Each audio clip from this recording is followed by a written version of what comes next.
of them are dead. Thousands of them are missing. Thousands of them are being held hostages. A rocket is being launched. A missile is coming. What the fuck is happening here? Of course, I'm talking about the war between Palestine and Israel. Now I know most of the people who are watching me right now have no clue why this war is happening in the first place. So I'm going to explain to you in a very simple way that even a 5-year-old kid who is watching me right now will understand what I'm talking about. So whatever you're doing right now, I want you to stop there and listen to me. Now why do you guys have to listen to me? Because I am a true master. I am the king. Therefore, as a beacon of intellect, I'm going to explain it to you. And there is no one alive in this world right now who understands the government, who understands the politics, who understands the war, who understands the power structure, none better than me. And therefore, you are listening to me.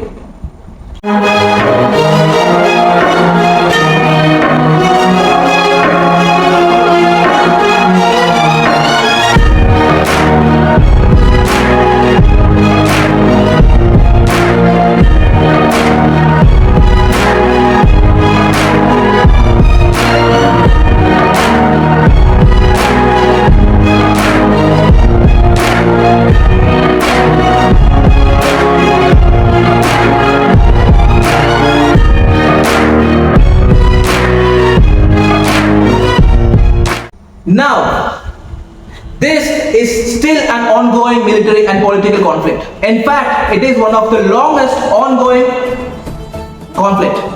Now, various attempts have been made in order to resolve this issue, but nothing has actually changed. In fact, it has a reverse effect.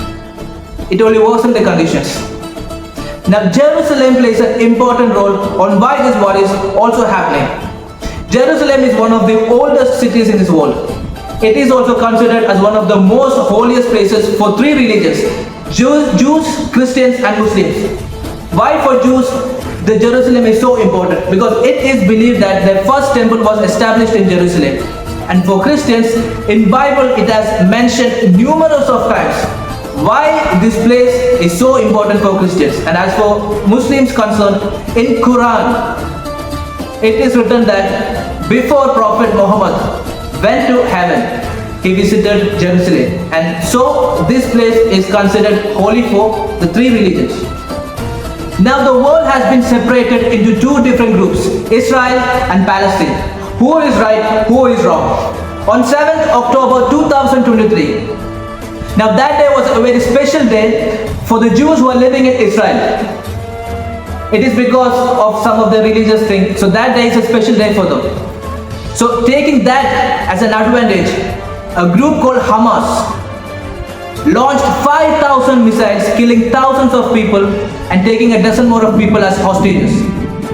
Now who created Hamas? What is Hamas? Who is behind it? Hamas was established by Sheikh Ahmad Yassin in 1987. He was a Palestinian cleric, which means a religious leader, who became an activist in local branches of the Muslim Brotherhood after dedicating his early life to Islam scholarship.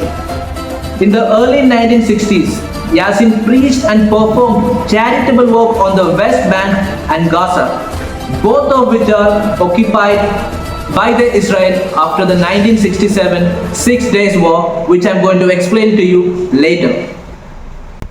Now, Hamas was established only for one purpose. The main motive of Hamas was to destroy, dismantle and take over the whole nation and make it as a one big nation called Palestine. Now where does this question arise from? What is the main reason behind it?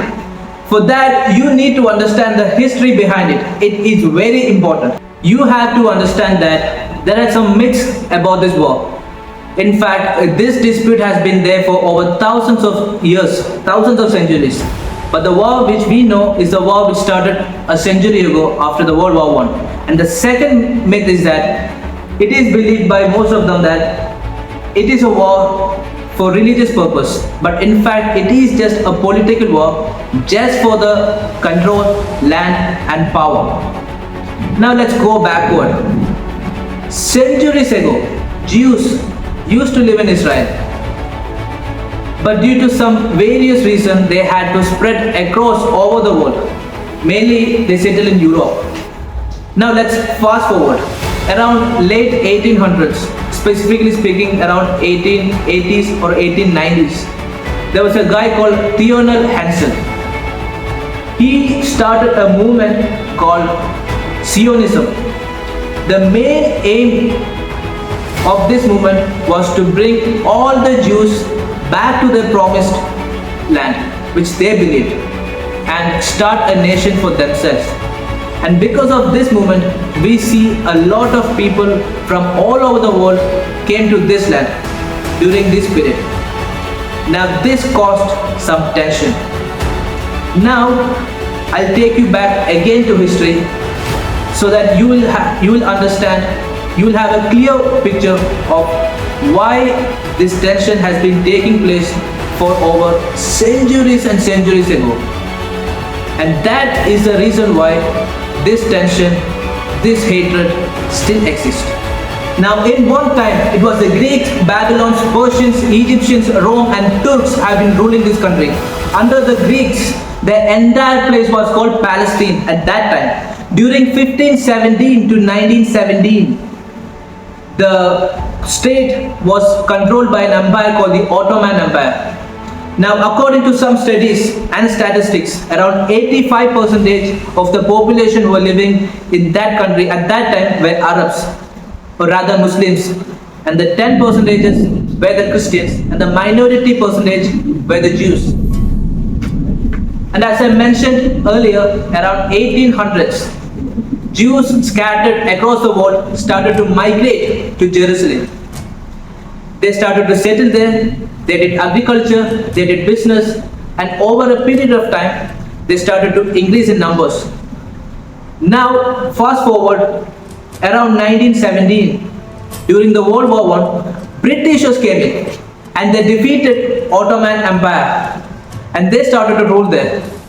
Now, what they did was, they made sure to divide and have conflicts among the two groups regularly so that they can run smoothly, and it was clearly evident. Now over a period of time, these Jews were increasing in numbers. Now they realized that they wanted a nation for themselves. Now this pissed off Palestinian people. They didn't like the idea. They were like pissed off. They said it is our country. We used to live there for centuries. You came in small group of numbers and now you populated these areas. Now you want a nation for yourself? This really pissed them off. On top of that, Britishers who are ruling now are Christians. On top of that injury, these Britishers supported Jews. After Second World War, United Nations is established.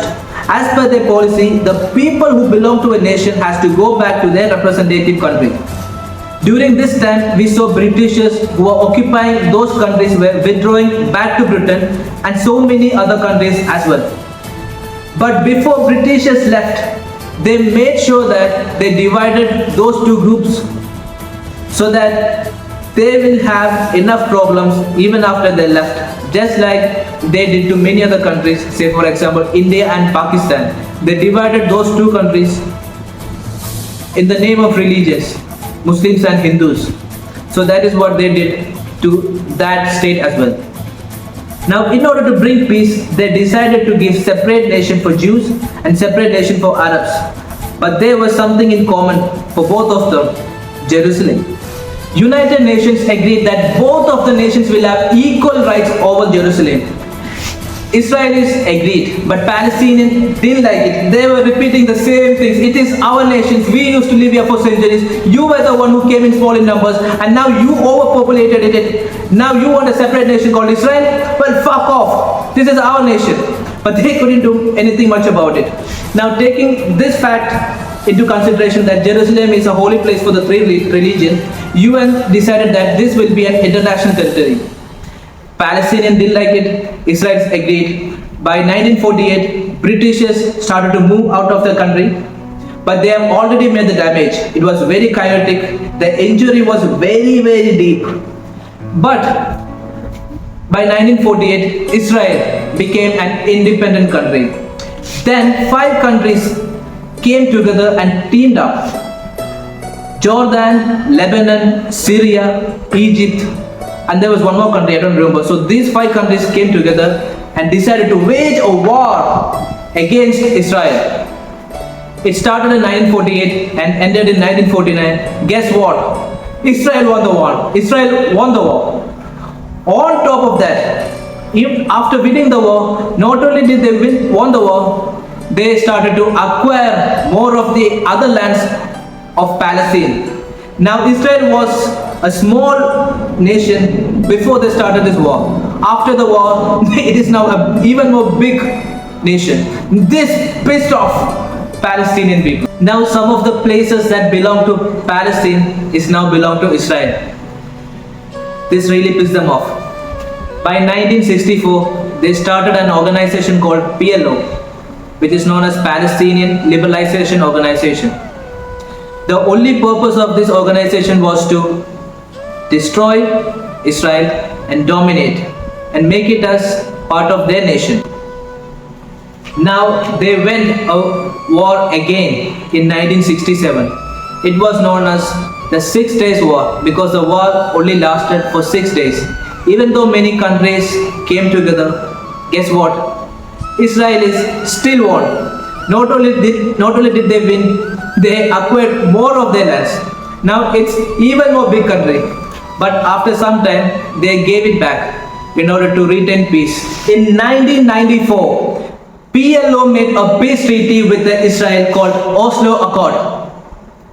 It was then done by the Israeli president Yitzhak Rabin and the PLO leader Yasser Arafat. According to this treaty, Israel will withdraw from the Gaza and the West Bank, which they conquered, and the PLO will now accept the UN decision, which is to make Israel a free nation, and they will not interfere in this matter anymore. And by 2004, Yasser Arafat, the leader of PLO, died. By 2006, Hamas, they rose into power, which was established in 1987. Now, after the death of PLO leader, after the rise of Hamas, which was led by Sunni militant military group, and they were having a clash between Hamas and Fatah, which governed the PLO. Even though their motive was the same, they were having a political disputes among them or within the party. That is how Hamas came into power. And after that, there were still tensions, there were still arguments, there was still heat going on. And this is the after effect of what all this accumulated into. Now, what is right? Who is right? Who is wrong? We cannot say Israel is right or Palestine is right. According to Palestine, their viewpoint is also right. According to their viewpoint, it was their nation. They used to live there for centuries, like hundreds of years. Jews used to live there like thousands of years ago, but then they scattered to many places, and by 1800s they came in small numbers and they started to populate. Now they made a separate nation among themselves. So we cannot say which is right, which is wrong according to this statement. But Palestine, they initiated many of the wars after that. It's not the war that is a problem. It is the children and the women, the innocent people who are getting affected because of this. So that is what we have to take into consideration. Even though Israelis get the sympathy because of the attacks by the Palestinians, we cannot say that Israelis are completely innocent, because in 1987 they did some kind of step which was an extreme movement that they brought in 3 schemes. The main objective of this scheme was to take over the areas of the Palestine. Now I'll tell you what that scheme was. What they did was they brought in some schemes which was beneficial for the Israeli settlements in Palestinian territory. one for religion, one to politically dominate them, and the third one they bought in some scheme like cheap housing programs under the government schemes.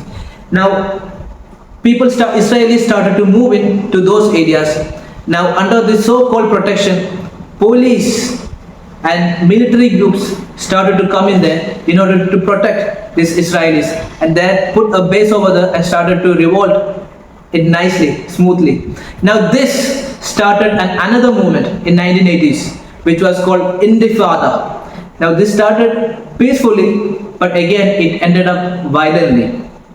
Now as you can see, after the World War I, there were number of issues, number of movements started, and it's still ongoing. We never know when it's going to end. Now you have to be careful, you need to pay attention, or else it may end up in World War III. One country will support Israel, one country will support Palestine. It will go on and go on and go on. One of them will talk something bad, it may affect the other people's ego. War. It's basically that. Someone will insult someone's ego, personal attacks. That is basically it. So this is what is happening exactly. It's nothing much personal. Religious things are there, but it's mostly political. Just to take over the land, just to take over the control, just to have power over the people and the land. That is it. Now this is what I'll be talking about this channel. If you haven't watched the other video, which is about the matrix, you can see I haven't uploaded much. So if you are interested in knowing more of this world, more about the laws of the universe, more about the mysteries of this cosmos, more about the secrets of this world, you can subscribe to my channel. I'm not forcing. If you want, you can do it. If not, just ignore. So adios.